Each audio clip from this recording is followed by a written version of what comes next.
You know, when people look back on this particular period from the vantage point of history, we're always going to wonder what is it they're going to be thinking about? What will they look at when they look at our lockdown world? And what will they think and how will they judge us? What will they say has happened here? Will it be a reasonable response to the pandemic? Or will they look at the things which have affected us in 2020 as a completely great big watershed which has changed everything forever? I'm of the latter opinion because I think something really fundamental has changed. And when I say really fundamental, I mean really fundamental. It's something which, when you look back from the vantage point of history, this is one of those kind of turning points in society and in probably the whole of the Western world, which has been completely unprecedented. And I've been trying to think exactly what it is that marks this time out. I've come to the conclusion that it's something quite momentous. It's something which has changed and changed irrevocably in our whole Western society. It's not simply a matter that when people look back, they'll think, "Gosh, it was a massive response to an important pandemic." I don't think that's how history is going to judge this time at all. I think the way they're going to judge it is that this is the time when the lights went out on democracy in the West. And you might think that's way, way, way too big. And it might be, and I hope I'm wrong on that. But the question really is, are we going to go back to the way things were?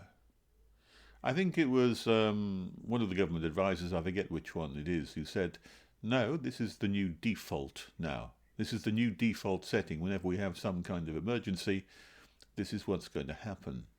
There'll be lockdowns forever in the future.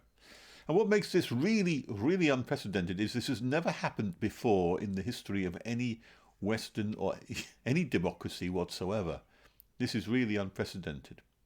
And the reason the thing that has changed is, again, because I think it was something that one of the government advisors said had changed. He gave the game away in one of the comments in one of the, I think it was a SAGE meeting.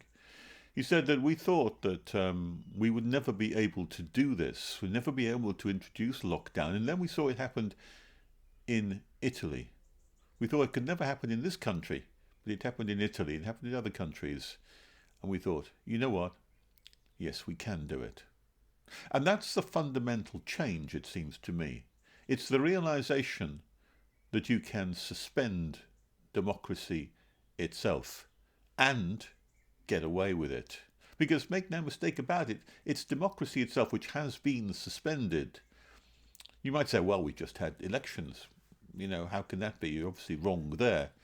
But those elections to members of parliament, well, they weren't really, but the members of parliament no longer function as members of parliament. The government issues decrees.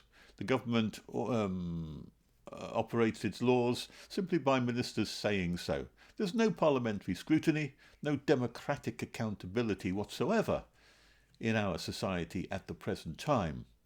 Now, that's not the change which has taken place. The change which has taken place is a deeper and more fundamental level than that. It's the fact that this can be done. If it's been done once, it can be done at any time. And that's the fundamental change. It's not that it's done once as an emergency. We never thought it could be done, but now it can be done. And now that we can suspend democracy, we'll all go back to normal when the virus is gone.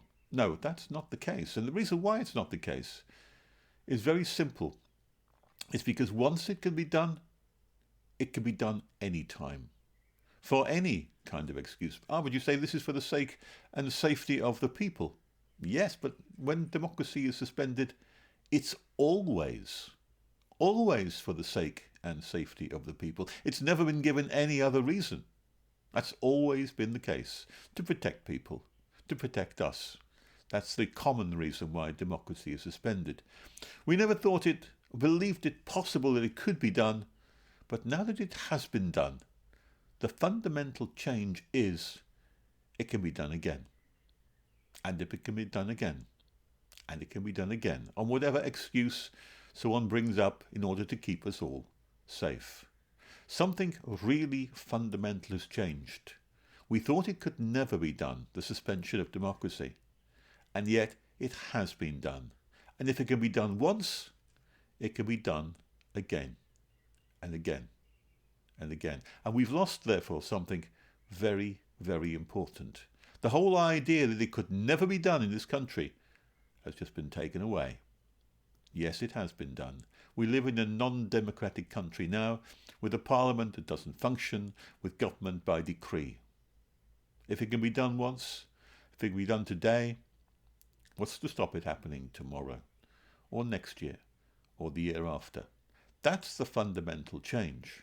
And that's why I say when history comes back and judges us, this will be a time when it won't be a proportionate reaction to a pandemic. It'll be a really fundamental change to the way that we govern ourselves.